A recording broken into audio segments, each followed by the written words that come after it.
हिमालय की ऊंचाइयों में, जहां हवा भी धीरे बोलती है और बर्फ समय को अपने भीतर जमा लेती है, वहां एक कहानी सदियों से जीवित है। यह कहानी किसी एक धर्म, किसी एक देश या किसी एक युग की नहीं है। यह कहानी है शंभाला की एक ऐसे स्थान की जिसे कुछ लोग कल्पना कहते हैं, कुछ स्वर्ग और कुछ ऐसा सच जिसे दुनिया जानकर भी स्वीकार नहीं कर पाई। यह कहानी शुरू होती है बहुत पहले, इतनी पहले कि तब सीमाएं नहीं थीं, देश नहीं थे और इतिहास को लिखने वाले आज की तरह विजेता नहीं बल्कि साधक हुआ करते थे। तिब्बत के प्राचीन बौद्ध ग्रंथों में, विशेषकर कालचक्र तंत्र, एक ऐसे राज्य का वर्णन मिलता है जो दुनिया से छुपा हुआ है, लेकिन दुनिया से कटा हुआ नहीं। वहां के लोग सामान्य मानव जैसे ही बताए गए हैं। वे खाते पीते हैं, परिवार बनाते हैं, शासन व्यवस्था चलाते हैं, लेकिन उनकी चेतना, उनका ज्ञान और उनका विज्ञान सामान्य मानव से कहीं आगे है।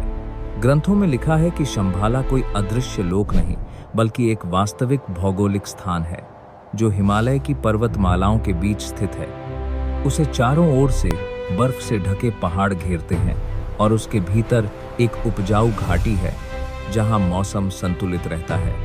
वहां न युद्ध है, न लालच, न सत्ता की भूख। वहां का शासन ज्ञान पर आधारित है, हथियारों पर नहीं।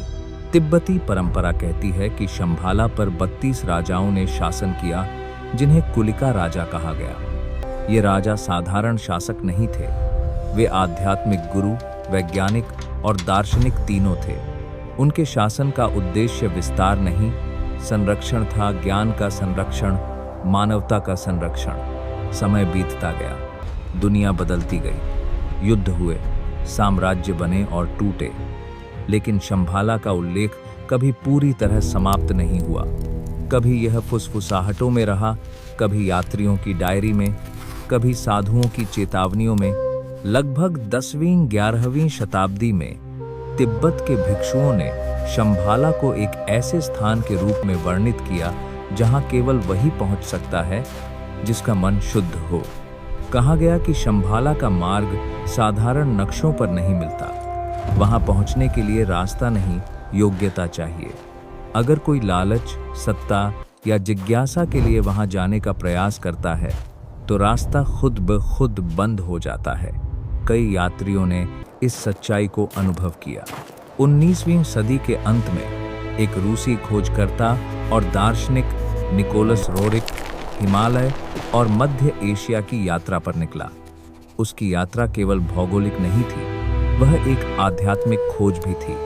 अपनी डायरी में उसने लिखा कि तिब्बत और लद्दाख के सीमावर्ती इलाकों में उसने ऐसे भिक्षुओं से मुलाकात की जिन्होंने शंभाला का नाम ऐसे लिया जैसे वह कोई दूर की कहानी नहीं बल्कि पास की वास्तविकता हो। रोरिक ने लिखा कि कई बार सूर्यास्त के समय उसने पहाड़ों के बीच एक चमकता हुआ क्षेत्र देखा, जैसे कोई शहर बादलों के पीछे छुपा हो। जब वह उस दिशा में बढ़ा तो रास्ता अचानक समाप्त हो गया। न कोई घाटी, न कोई दर्रा, सिर्फ चट्टान और बर्फ। स्थानीय लोग उससे कहते थे, ये वही जगह है, आगे मत जाओ। अगर शंभाला ने तुम्हें बुलाया होगा तो रास्ता खुद खुलेगा। 20वीं सदी में जब दुनिया विज्ञान और तकनीक के युग में प्रवेश कर चुकी थी, तब भी शंभाला का रहस्य समाप्त नहीं हुआ बल्कि और गहरा हो गया। आधुनिक नक्शों में तिब्बत के कुछ क्षेत्र जानबूझकर अस्पष्ट दिखाए गए, कुछ इलाकों को प्रतिबंधित घोषित कर दिया गया। स्वतंत्र शोधकर्ताओं और यात्रियों को वहां जाने की अनुमति नहीं दी गई। आज का तिब्बत एक संवेदनशील क्षेत्र है।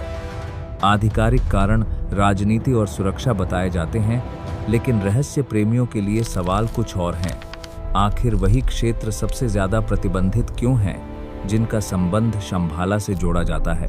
सैटेलाइट इमेजिंग के युग में जब पृथ्वी का लगभग हर कोना देखा जा चुका है, तब भी हिमालय के कुछ हिस्सों में डेटा अधूरा है। चुंबकीय विचलन, असामान्य ऊर्जा पैटर्न और नेविगेशन उपकरणों का अस्थिर व्यवहार, ये सब वैज्ञानिक रूप से दर्ज किए गए तथ्य हैं। आधिकारिक रूप से इन्हें प्राकृतिक घटनाएं कहा जाता है, लेकिन संयोग बहुत ज्यादा है। भारत के प्राचीन ग्रंथों में भी शंभाला का एक अलग रूप दिखाई देता है। विष्णु पुराण में कहा गया है कि कलयुग के अंत में कल की अवतार का जन्म शंभाला नामक स्थान में होगा। यह उल्लेख बौद्ध शंभाला से आश्चर्यजनक रूप से मेल खाता है। दो अलग धर्म लेकिन स्थान एक।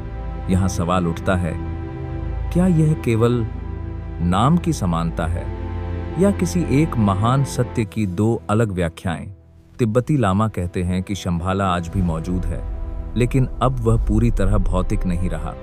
वह एक ऐसी अवस्था है जहां स्थान और चेतना एक हो जाते हैं। कुछ लोग वहां पहुंचे हैं, लेकिन वे लौटकर नहीं बताते, क्योंकि वहां से लौटने के बाद दुनिया पहले जैसी नहीं लगती। कहा जाता है कि शंभाला खुद तय करता है कि कौन उसे देखेगा। यह किसी अभियान, किसी तकनीक या किसी शक्ति से नहीं पाया जा सकता। जो लोग उसे ढूंढते हैं वे भटक जाते हैं, और जो स्वयं को खोजते हैं उन्हें रास्ता मिल जाता है। आज भी हिमालय में कुछ ऐसे साधु हैं जो बताते हैं कि कभी-कभी रात में दूर पहाड़ों के बीच एक अद्भुत प्रकाश दिखाई देता है। न वह शहर की रोशनी होती है, न बिजली। वह कुछ और होता है, शांत, स्थिर और जीवित। क्या वह शंभाला है? इस प्रश्न का उत्तर शायद कोई नक्शा, कोई सैटेलाइट या कोई सरकार नहीं दे सकती, क्योंकि शंभाला का रहस्य बाहर नहीं, भीतर छुपा है। यह एक ऐसी सच्ची कहानी है जो इतिहास में लिखी गई, लेकिन समझी केवल उन्हीं ने जो सुनने के लिए तैयार थे। और शायद यही कारण है कि शंभाला आज भी छुपा हुआ है, क्योंकि दुनिया अभी भी उसे देखने के लिए तैयार नहीं है। अगर आपको वीडियो अच्छी लगी हो तो लाइक और कमेंट करना न भूलें, और हमारे चैनल को सब्सक्राइब करें और बेल आइकन को दबाएं, जिससे आपको नई नई वीडियो देखने को मिलती रहे।